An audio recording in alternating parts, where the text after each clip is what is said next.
I can't really say that Max would all the way beat him because Volk did beat you 3 times. So I mean, it shouldn't be hard for him to beat you another time.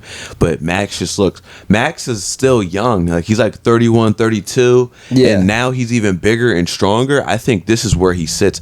He could probably even jump up to 170 if he needed to. Do you think that Max versus Ilya at 155 goes any different than it did at 145? That's a strong question. What's going on, ladies and gentlemen, and welcome back to the Hardcore and the Casual Podcast. I'm your host, Justin, and on today's episode, I am joined, as always, by our champion, Elijah. What's going on, Elijah? How you doing, Justin? I'm doing good. I'm chilling. I am no longer the champ. You have now been on 2 live reactions and have won the belt both times. How does it feel to be, once again, the champion? Feels good. So you have now been on 2 live reactions and have won both times, which means that you need to come to more live reactions. I think that's what we have agreed on. This weekend is not going to be a live reaction. I am going to be on vacation, but we are still going to do predictions for Whittaker versus Renato de Ryder. Right now, we're going to do a review for Holloway versus Poirier. We're going to talk a little bit about the fights that have been announced, specifically Ankalaev versus Alex Pereira 2 has been announced. Cyril Gane versus Tommy Aspinall has finally been announced. There's some stuff that we could talk about with the UFC White House card. You brought it off when we were off camera, when we thought we were on camera, but John Jones is probably not going to be fighting at the UFC White House card because Dana White doesn't like that idea, but Jones is still pushing for it. We'll talk a little bit about that in between, and then we will get into our predictions for Whittaker versus Renato de Ryder, where, obviously, I will win my belt back this weekend. Yeah, you agree. You just shook your head. I don't think so. Yeah, well, I'm gonna, because I'm just better at predictions than you. You had to use the Battle for the Bank briefcase to win the title. Longest Battle for the Bank briefcase holder in history. I understand that, but that's just because I haven't done a Battle for the Bank episode in a while. You can't recreate history. Now I have the belt. I was always champ. I was always destined to be champion. Now I am champion. I'm the champion. Apparently always means for the last 3 days, because it's been 3 days. I was champion before that. I defended it for 8 weeks. So you got to give me my respect. You had your 8 weeks. You had your 8 weeks. You are now champion, though. Our Battle for the Bank episodes have been looking slow lately. I haven't recorded a new one. But now that you are no longer Battle for the Bank, we need to crown a new Battle for the Bank holder. So I will be getting on that soon, I promise. I've just been a little bit lazy with that because it's a lot of editing and it is a lot to do. I'm sure the people that have watched the Battle for the Bank episodes probably enjoy it. I do put a lot of effort into it. So if you guys like Battle for the Bank episodes, leave it in the comment below, and we will do more of them. They just take a lot of editing, and I don't have much time right now to do. Maybe after I'm back from vacation, I will start recording my next Battle for the Bank episode for you guys. There is also, I wanted to point out that we have a bunch of comments from our live reaction from this past weekend, UFC 318, Holloway versus Poirier.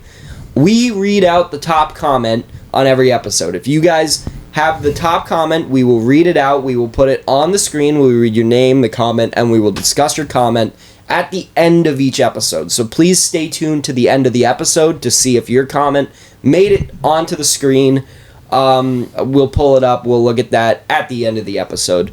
So thank you guys for clicking on the video, and we will get right into our review for Max Holloway versus Dustin Poirier. How much of this card did you see? I know you were at work. You did show up for the last 2 fights, I think it was. How much did you hear about this card other than that? I heard about the Kevin Holland fight, and I saw the fights that we watched. So the early prelims were pretty good. There was a lot of knockouts, a lot of submissions until we made it to the prelims, and then it started to become a decision fest. Marvin Vettori versus Brendan Allen should have been on the main card. That fight was great. I don't know why that was on the prelims. It wasn't even the main event of the prelims. Mm-hmm. Like, we're talking Marvin Vettori beat Paulo Costa like 2 years ago, and somehow Marvin Vettori is the one on the prelims, and Paulo Costa hasn't had a win since, and he was in the co-main event. I don't get it. Makes no sense. There was a lot more bad blood between Vettori and Allen than there was between Paulo Costa and Roman Kopylov. And this fight was just better. So, I don't know. It was a great fight. Brendan Allen won by decision. They kind of scrapped it out, like stood and banged the entire time. I didn't think that Brendan Allen would actually win a stand-up fight against Marvin. Yeah. But he managed to, so that was a pretty impressive performance. Vinicius Oliveira picked up the decision win over Kyler Phillips. Kyler was kind of rocking him in the first round, but Vinicius did what he did later in the rounds. He does what he does. Then we came to the main card. Michael Johnson picked up the decision win over Daniel Zellhuber. Ooh. I think that is now Michael Johnson's third win in a row. I think he's on a 3-fight win streak, almost 20 years into his career. That's crazy. He has a knockout win over Dustin Poirier. So maybe you do Max Holloway versus Michael Johnson next for the BMF title. Hey, if Khabib did say Michael Johnson hits like a truck. He does, 100%. I mean, he rocked and almost beat Gaethje, too. So he knocked out Poirier, almost beat Gaethje, rocked Khabib a couple times with some good punches.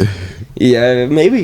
Even Connor said something about Michael Johnson. Michael Johnson's pretty good. I did not think that he was going to win that fight. While watching it, Daniel Zellhuber was only throwing kicks, and I was kind of like, dude, you're not going to win if you just keep doing this. Like, you need to actually get in there.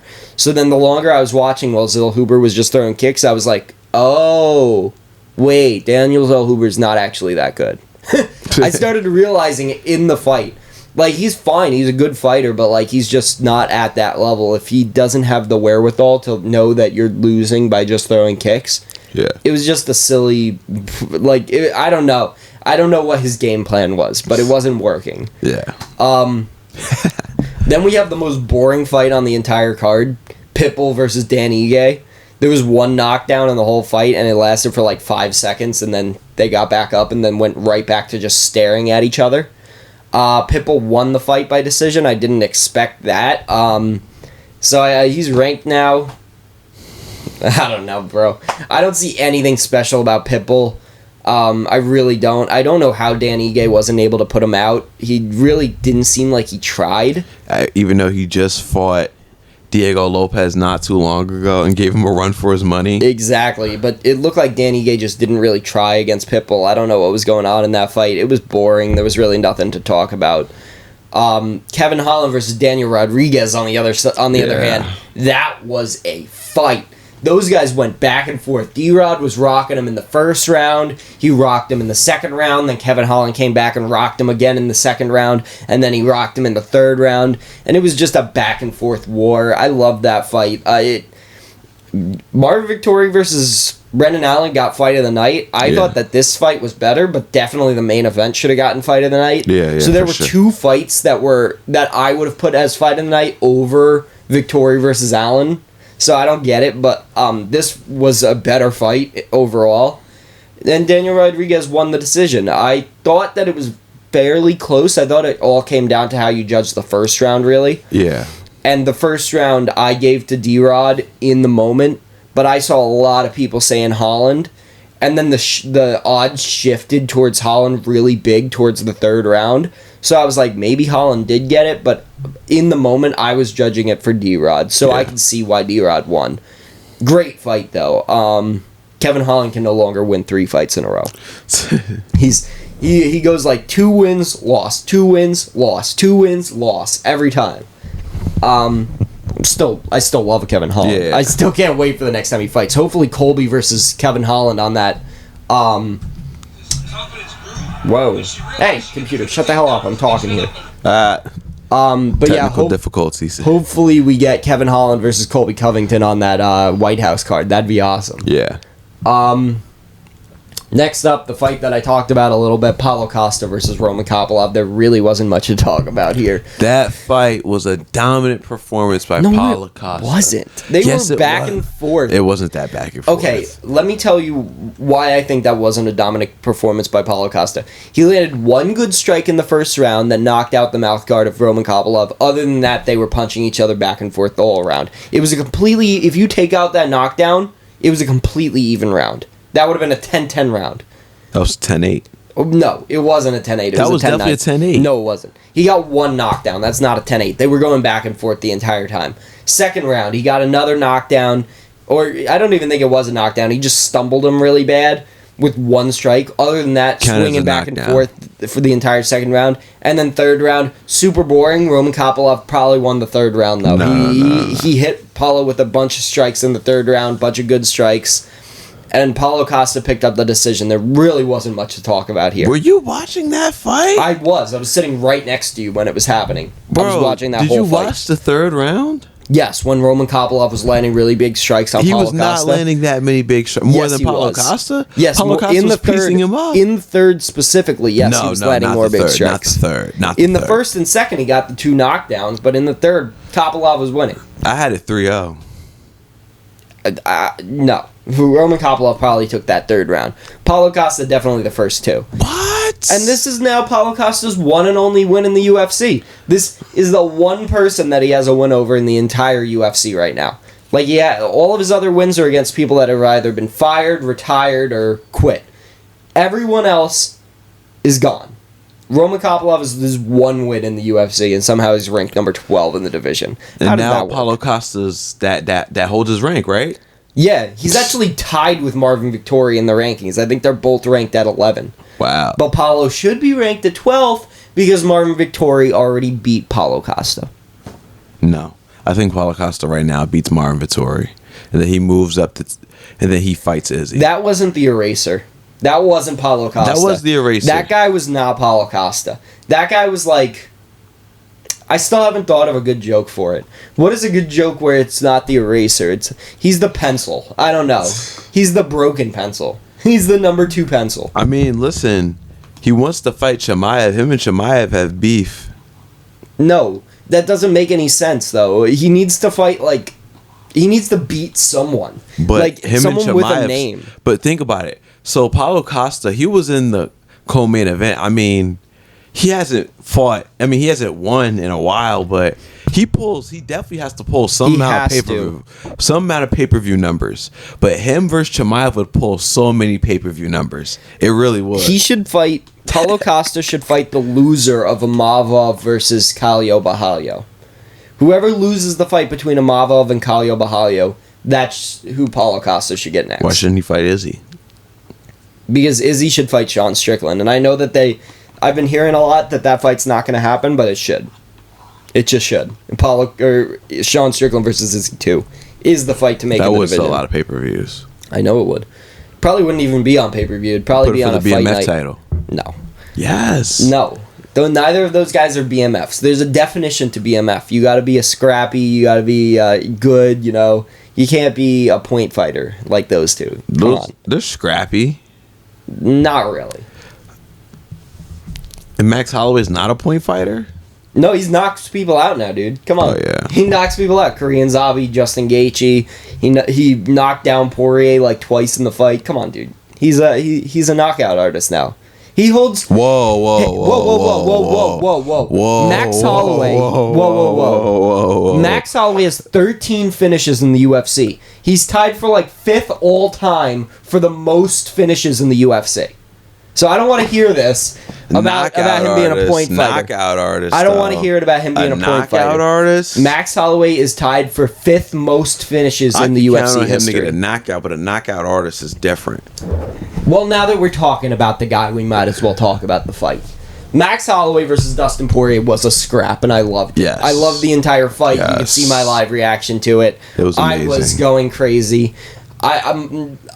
I get this like adrenaline rush when I watch Max Holloway fights, and I'm not able to think straight. All I was doing was just yelling and screaming and getting nervous and tensing up, and I'm like, the entire fight I was like, fuck, dude. First 2 rounds were incredible. Yeah. Max Holloway drops him in the first round pretty early, dominates the first round. Second round, he drops him again, but then at the end of the round, Poirier drops Max and then pulls the gilly, and we were all going crazy. We all thought that Dustin was finally going to get the gilly in his last fight. That would have been the storybook fucking ending to his career. With the BMF belt. With the BMF belt, that would have been a storybook ending to his career, but he wasn't able to do it. Wow, Dustin actually has a 30-10 record now. He's 30 wins and 10 losses in his retirement. That's crazy. But yeah, it was a scrap. It was a great fight. I want to hear what you guys scored it in the comments, so leave your comments down below what your scorecards are. Do you think it was 4-1 Max? Do you think it was 3-2 Dustin? Do you think it was 3-2 Max? Or do you think it was 5-0 Max? I don't think there's any world where you could say 4-1 Dustin like Jake was trying to say. Jake was trying to say there was like a world where you could judge it 4-1 Dustin. That's a little crazy. I could have said 3, maybe 3-2 is the best I'll give you. yeah. It's the best I'll give you. And that's even an argument. I mean, obviously you'd have to argue for the middle 3. Argument. That's a heavy argument. You'd have to argue for the middle 3 rounds. You'd have to argue 2 through 4. Yeah. But to give all 3 of them to Dustin is a little crazy. Because he definitely lost one for sure. One, we thought he was going to lose the fight. Yeah. The first round, he almost got finished in the first round. Second round, they both rocked each other, so that's kind of a 50-50 round, but Max was pretty much winning 4.5 minutes of that round until Dustin dropped him in the last 30 seconds. So I'd honestly, probably looking back on it, give that round to Max. In the moment, I gave it to Dustin just because we were in the moment, and it was kind of like, you know, we just watched Dustin almost finish him with the gilly, and you gotta understand. Looking back on it, it was probably the atmosphere was just so. It was just a lot. You know, he had his family out there. It's in Louisiana. Yeah, you got the crowd cheering. That's what made it more than what it was a lot going on. Exactly, it was a lot. In the moment, third round I gave to Dustin, but it was a really close round, and you could probably swing either way. Yeah. Fourth round to me was pretty obviously Max Holloway's round. There were some arguments from people that the fourth round went to Dustin, but I don't see it. I went on MMA Decisions and I saw that 88% of people said that it was Max's round for the fourth round. Yeah. I think it was like 56 said that the second round was Max's, and like 70% said the second round was. So all around, Max won that fight, and fifth round, obviously, Max won. I mean, Dustin almost tried to tackle him when they started throwing down in that last 10. If I could describe this fight, it was kind of like the Volk and Diego Lopez fight. A little bit, yeah. Yeah, it was like Volk's in his hometown doing his thing, but Diego Lopez is still putting that pressure, you know? And Diego landed a big shot in the second round, same as Dustin did, dropped him in the last second of the second round. They are very comparable fights. They were very, very similar fights. Yeah. Similar energy. Exactly. But Max Holloway and Volk are, they're on that level. They're both on that tier together. If you mention Volkanovski's name, you gotta mention Max's right behind him. There's no mentioning Volk's name without putting Max directly behind him at this point. Like, those two are 1A and 1B for the rest of their careers. I think that if Volk was to jump up, I don't think Volk could beat Max now. At 55? No. I think it would be a closer fight. I think it would look way more like their second fight than their third fight. Like, their second fight, arguably Max won the first 3 rounds, and then Volk picked it up in the last 2. Yeah. I think that it would look a lot more like that fight than the third fight where Volk just beat the shit out of him. I still don't know how the hell that happened. How Volk just beat the shit out of him in the third fight when he wasn't able to in the first and the second. I guess he just figured him out. I can't really say that Max would all the way beat him because Volk did beat you 3 times. So, I mean, it shouldn't be hard for him to beat you another time. But Max is still young. Like, he's like 31, 32. Yeah. And now he's even bigger and stronger. I think this is where he sits. He could probably even jump up to 170 if he needed to. Do you think that Max versus Ilya at 155 goes any different than it did at 145? That's a strong question because I was reading something and someone said the only reason why Max looked better, it got into my head. I don't know how to really process it, but they said the only reason why Max looked better was because that he basically was fighting Dustin Poirier, and that Dustin Poirier isn't on the same level as Ilia Topuria. And I was like, I guess you could use that argument, but Max, I mean, when Max went down, when he fought Justin Gaethje, he didn't look as healthy as he did now. Yeah. He didn't look as fast, he didn't look as strong, and especially when he fought Ilia Topuria. Like, I don't know. I think that fight does go differently. I think that it ends the same. Yeah. I think that Ilia gets the knockout again over Max. I think it ends the same. I think the fight will look different. I think that Max will be almost more dominant. It'll look like he's winning the fight, but as we know with Ilia, it only takes one. It really only takes one with Ilia. If he lands one good strike on you, you're basically done for. And I think that it will end the same by Ilia by knockout, but I think Max will do a lot better in the fight. Like, he'll win the first, second, third, fourth rounds, and then he'll get knocked out. That's just my personal opinion. I love Max. He's my favorite fighter. I almost got a hernia yelling so bad for Max Holloway the other day. I love him so much, but Ilia Topuria I also fucking love. So I don't want to see the fight again. I think that Max versus like Charles Oliveira or Max versus Dan Hooker for the BMF, I think those are better fights for Max. I don't want to see him against Ilia yet. Yeah, but shoutouts to Dustin Poirier for an amazing career. I don't think we played it up enough in the live reaction how good Dustin Poirier's career was. We kind of just said, congrats, like, good for you. No, Dustin Poirier deserved that send-off. That was a great send-off for Dustin. The fourth best lightweight of all time, arguably. Behind, obviously, Oliveira, Islam, and Khabib. No order there. Those are just the three in front of him. Dustin Poirier is the number 4 lightweight of all time. Dustin Poirier never held an undisputed belt, and yet I'd still consider Dustin Poirier higher up on the all-time GOAT list than a lot of champions. You know what I mean? Like, I really feel like that when he fought Max in Atlanta, that should have been for the regular belt. Like, he was... But Khabib wasn't stripped of... Khabib was champ.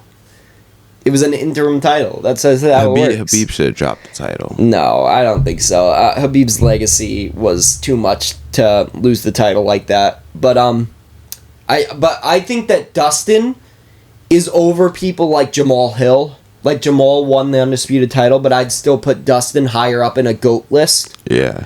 Maybe Sean Strickland too. Sean Strickland was world champ. I'd put Dustin above Sean Strickland in a GOAT list.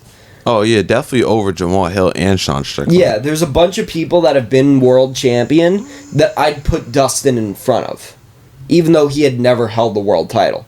Dustin should be in the Hall of Fame. Dustin deserved the Louisiana send-off. What a great career. Just put on some of the best fights I've ever watched in my entire life. That Hooker fight, I go back to watch that Hooker fight like every other month. That fight is so good. Like, just in the apex, you hear every strike, you hear Bisping going nuts on commentary. It's great. It's great. But yeah, congratulations to Dustin for a great career. Love Dustin Poirier, but Max Holloway's my guy, so I had to cheer for him. I had to root for my guy. I can't just root for Dustin just because it's his retirement fight. I got to stick with my guns with Max Holloway. Man, I was hoping Dustin would have hit him with that dot.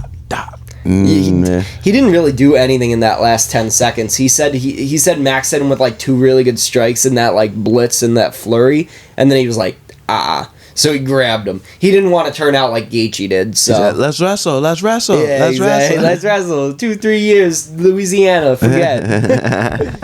All right. Yeah. So now let's talk about a little bit of stuff that's been announced over the past couple of days. So we have. First off, Khalil Roundtree versus Yuri Prohaska. We have Merab versus Sandhagen. We have Ankalaev versus Pereira 2. And then we have Tom Aspinall versus Cyril Gane. So first off, I know that you said off camera you wanted to talk a little bit about that Yuri versus Khalil Roundtree fight. What was your question about that? My question is, if Khalil Roundtree was to beat Yuri, does that put him back in that? Does that give him the ability to fight the winner? 100%, obviously. Obviously. There's no other question. If Pereira wins his title back, I'd love to see Khalil versus Alex Pereira too. And you give Khalil a little more time to train because he took the fight on somewhat short notice last time. It wasn't exactly like, it wasn't like a week or 2 out. It was like a month out. So it was short notice, but it wasn't the worst short notice of all time. But if you give him like 90 days to train, I think that he'd do a lot better in that fight, actually, against Alex.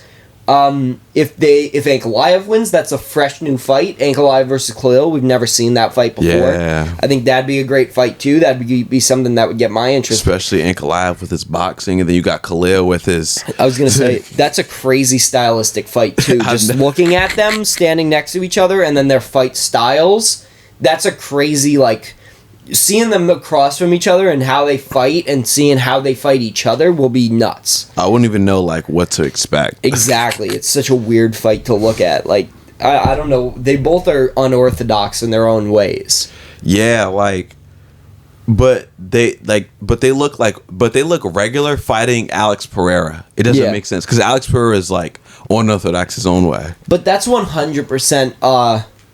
Those are a matchmaking fight. That's a bracket fight. Yeah. Yuri versus Khalil and Ankalaev versus Alex. The winners of those fights should fight each other, and the losers of those fights should fight each other. Yeah. I think that's just the way that it should be. I really want to see Ankalaev versus Yuri, but I want Khalil to win. I'm a Khalil fan. I'm a Yuri fan too, don't get me wrong, but we've already seen Yuri get multiple title shots. He's had 3 world title opportunities, 1 that he won, 2 that he lost. Yeah. I just think that it's time for Khalil to get another opportunity at the belt. And I'd like to see him win, but also I want to see Yuri versus Ankalaev really bad. If not, they're going to put in Dominic Reyes rumors. No. Come on, dude. Dominic still needs some more. It should be Dominic versus Jamal Hill next. I think that's the fight to make. Yeah. But I also heard Jamal wants to take some time off. I don't know how that's all going to work out. Dominic Reyes does deserve a top-level opponent. He's already lost to Jan Blachowicz, so I don't think you put him in there with Jan. Maybe Carlos Oldberg, but I think Carlos is almost too high-ranked for him right now. I don't know. There are some matchups that you could put Dominic in. Merab versus Sandhagen. Who do you got in that fight? Merab.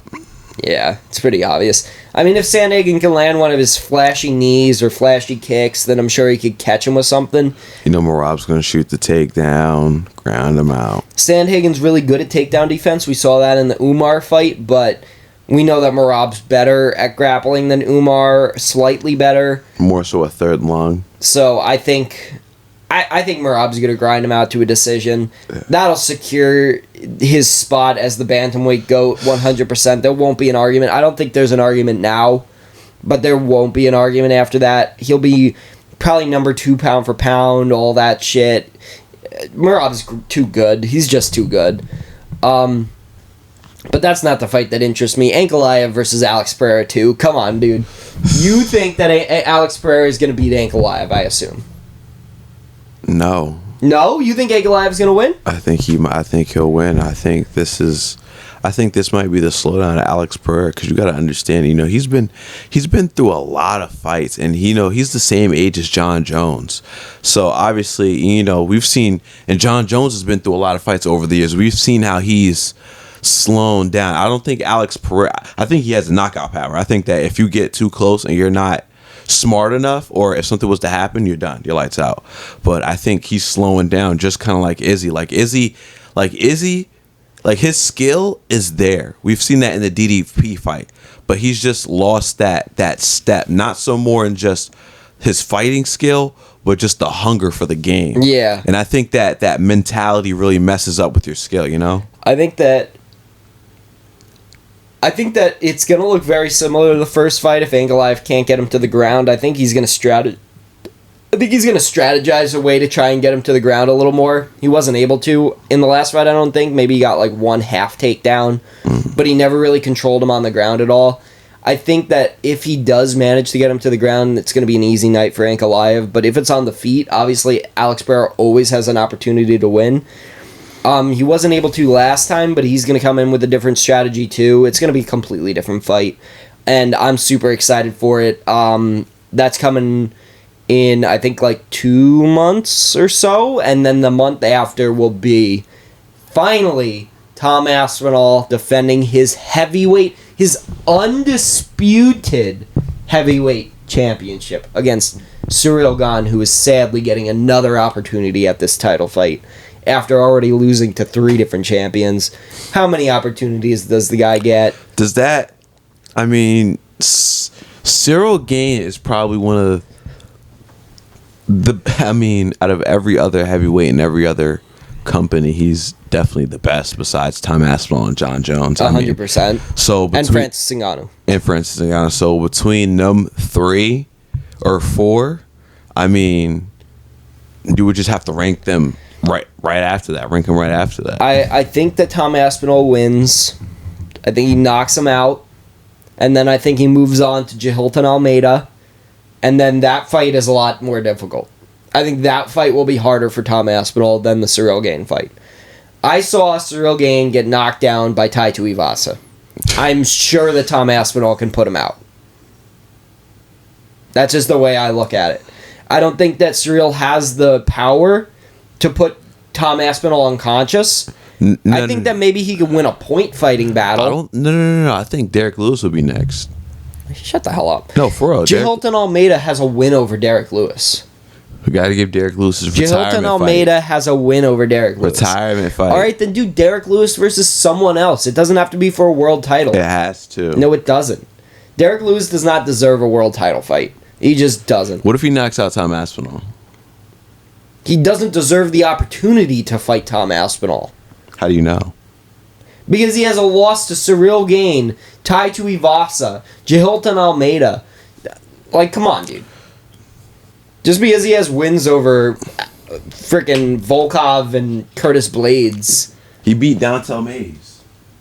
I don't think he did beat Dontel Mays. Well, Dontel Mays deserves a title shot. Shut the hell up. Dontel Mays isn't even ranked anymore.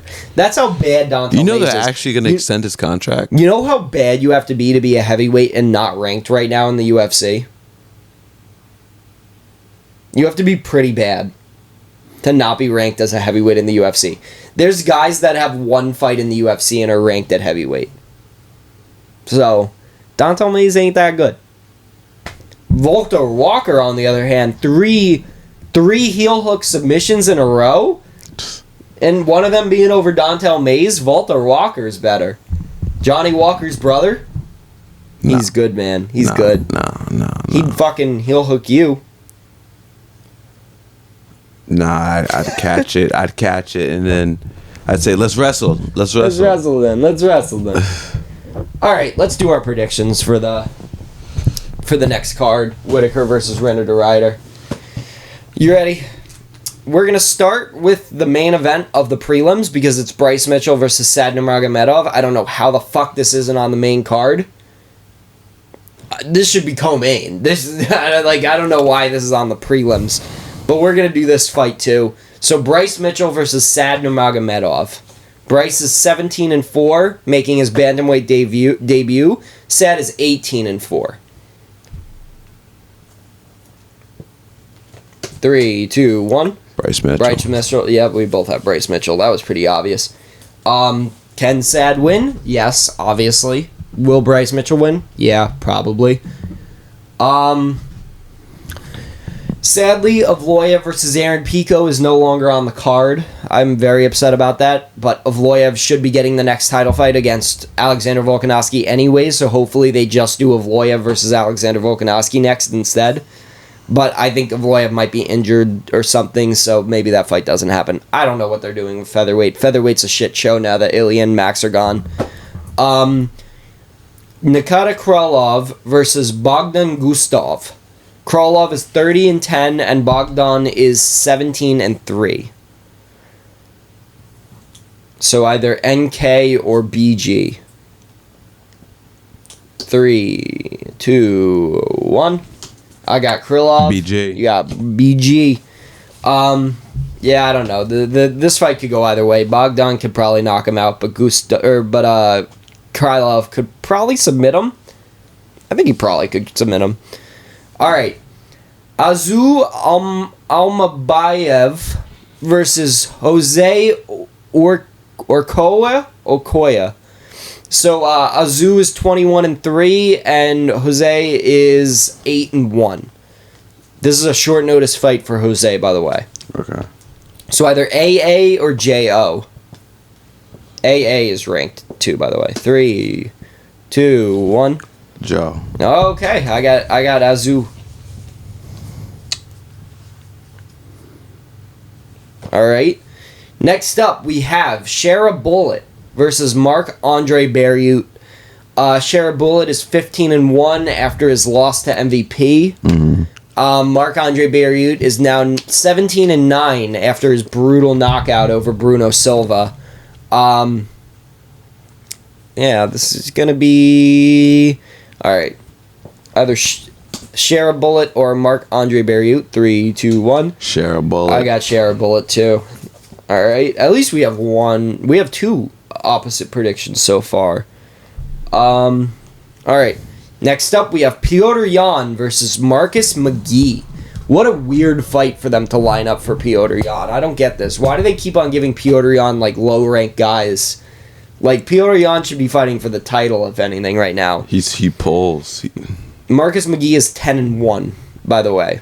So he's a hard, heavy hitter. I don't know, bro. It's Petr fucking Yan. 3. Wait, who? Marcus McGee. Oh yeah, you're crazy. He's 10-1. He's got pretty heavy hands. Have you seen this guy? Yeah, I've seen this guy fight before. He's not a Petr Yan's level, though. Oh yeah, it's over. 3, 2, 1. Marcus Petr McGee. Yan. Watch my words. Marcus McGee, All UFC right. champion. I thought you liked Petr Yan. I did.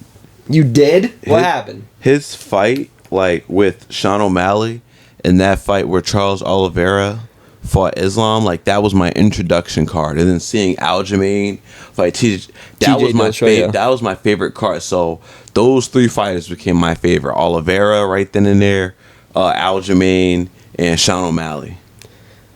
Yeah, I'm not a big fan of two of those guys. Aljamain and Oliveira, I don't like. I'm the complete opposite. Why don't you like Aljamain? Aljamain's a backpack, and I don't like backpackers. He just holds on to people. I like Merab style more, where at least he takes you down and lays on top of you. I don't like it when people just wrap around your back and then just hold you there, and they don't try to submit you. Like, you're right there. You could try at least. You don't have to just hold them. I don't know. All right, Robert Whittaker versus Rener de Ryder. Robert Whittaker 27-8. Rener de Ryder is 20-2. This is the main event? Yes, this is the main event. Rener de Ryder is coming off of 3 wins in the UFC over GM3, Kevin Holland, and then Bo Nickel. And Robert Whittaker's last fight, he got choked out by Chimaev. Well, he didn't really get choked out. He just tapped out because his teeth got shattered. His teeth got smashed inwards. But he's still Robert fucking Whittaker. 3, 2, 1. Rener de Ryder. Whoa, I got Robert Whittaker. You got Rener de Ryder. I really thought you were going to go with Robert Whittaker there. How do you think Rener de Ryder is going to win? You think he takes him down and subs him? By knockout. You think he's going to knock out Robert Whittaker? Yeah. You know what? I wrote it down here, and I'm going to sign it. Knockout. Calling it. No, Whittaker's probably going to knock out Rener de Ryder. I think this is where you realize Robert Whittaker is not the guy you think he is. I might realize that, and I might admit that if that does end up happening, but I think that he's going to knock out Rener de Ryder. You're crazy. I think that this is too soon for Rener de Ryder. I think that beating Kevin Holland and GM3 and Bo Nickel is great, but none of those guys are on Robert Whittaker's level. And you could say Robert Whittaker has been losing a lot recently, but he's only lost to the top guys. Izzy, DDP, Chimaev. Those are literally the 3 last title contenders. Like, he's only lost to the top guys. He hasn't fought Sean Strickland yet. Yeah, but who cares? I'm talking about the guys that he has fought. He's only lost to the top 3 guys. So it's not enough. If you say so, but I think that Robert Whittaker. I don't believe in Robert Whittaker no more. I don't believe in him. He gets his teeth smashed in one time. He should have been stronger. Whatever you say. All right, we're going to do our read of our top comment on the last video. And then after we do that, we are going to sign off. So if this is your comment, please comment again. And maybe we'll read your comment again next week. So the top comment was, there are 2 comments with 5 likes. So I'm probably going to just read them both. So, one comment said, the kid in gray has no clue what he's talking about. Laugh my ass off. That was the top comment. That he was talking about Jake. This was from SagNasty17. Really? And he said, basically he's talking about Jake because Jake said Dustin Poirier won the fight. A lot of people were clowning him in the comments. Most of these comments are about clowning him. And then this one also had 5 likes. It's by Walk Quick MMA. And it says, second round was close, but Holloway won because he beat him up for 4 minutes, and then last minute DP did good. Fourth round was clearly Holloway. I'm pretty sure he outlanded DP by like 20 in that round. I had 4-1 Holloway, but great fight. So who's the guy in the gray talking about? Everyone said that in the comments. Everyone was talking about Jake. Everyone was clowning on Jake. Jake's just a fanboy for Dustin Poirier. Leave him be. How did you score the fight? I think we might have talked about this earlier, but what did you score the fight? Honestly, I did have it 3-2. 3-2? 3-2. For Holloway? Yeah. Yeah, I could see 3-2 Holloway. I could see 4-1 Holloway. Honestly, I could... 5-0 Holloway is getting a little crazy, but 4-1 Holloway or 3-2 Holloway. Watching it live, I had it 3-2 Dustin before the final round. You're gonna get clowned now. No, really, like. So you mean 2-2 Dustin? Going into the fifth round, yes, I had it 2-2. That's how I had it. I had it 2-2 Dustin. I had it 2-2 tied going into the fifth round live. Looking back, I have Max Holloway 4-1, but going into the last round, I had it 2-2 I could have had it 4-1 Dustin. 4-1 Dustin is insane. I mean, maybe, 4-1 Dustin because, he took the first round. Max took the first round. Now you're just rage baiting. No. If I was scoring the fight by damage, if we look on who had more damage on their face, you could say Max had more damage. Dustin landed more damage. And through the fight, yes, Max did land the better combos. He was the more active fighter. But every time Dustin did hit, it was strong, powerful hits. Kind of like the way you feel about the DDP and the Sean Strickland fight. It's kind of the way I feel about this one. Just a little bit, but not as much. Yeah, maybe we'll have to do a fight review for this one too. But we still have to do Jones versus Reyes first for the fight reviews. Oh my We'll God. do it one day. We'll do it one day. We'll do it one day. Other than that, I think that's it from us today. We've talked about a lot. Voice is starting to get tired. So I think it's time to sign off. Thank you, Elijah, for coming on the podcast. I always appreciate it, and you know that. Appreciate you coming for the live reaction this past weekend. If you guys haven't seen the live reaction, go click on it. Go check it out. We had a bunch of people here to watch the fights. If you haven't checked out any of our older episodes, go check those out, too. Thank you guys for watching the Hardcore and the Casual podcast. I've been your host, Justin. That has been my co-host, Elijah. And peace out. So is John Jones this? John Jones that? John Jones is fucking retired. John Jones just pissed me off with that post he made. Talking about, I'm very excited for what everyone is like cheering for me. Or whatever he said on Instagram and Twitter. Like, what do you mean? Bro, like, hold on, where is it at? Because this really upset me. This really upset me. That he said, like, the White House card, or is this something different that you're talking about?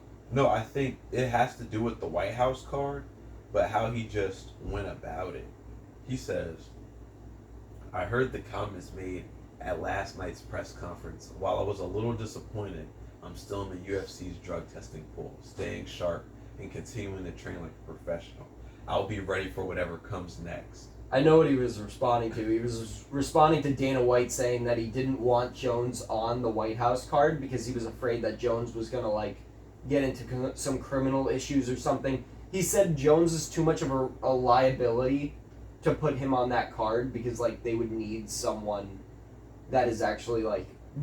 Dana wants someone reliable that he knows won't, like, back out of the fight or pop for steroids or get into a crime something or other, you know what I mean? I think that's what Dana said, and I think Jones is responding to what Dana said. So, apparently Dana's not too hot on the fact... He doesn't want Jones in the main event of that White House card. That's basically what I'm hearing. Okay. Yeah, because I would rather have Colby versus Leon for a BMF title.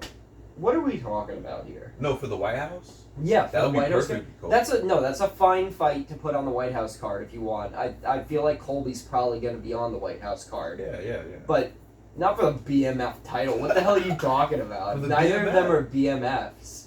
Colby? That's I mean, gonna help Colby's stock. Technically, lineal BMF champions. Leon was technically lineal BMF champion for a while. Was he? Yeah, well, he didn't ever hold the belt, but I mean, Jorge Masvidal had the BMF title, and then Usman beat him, and then Leon beat Usman. So technically, Yeah. technically, but like, he's not BMF, and neither is Colby.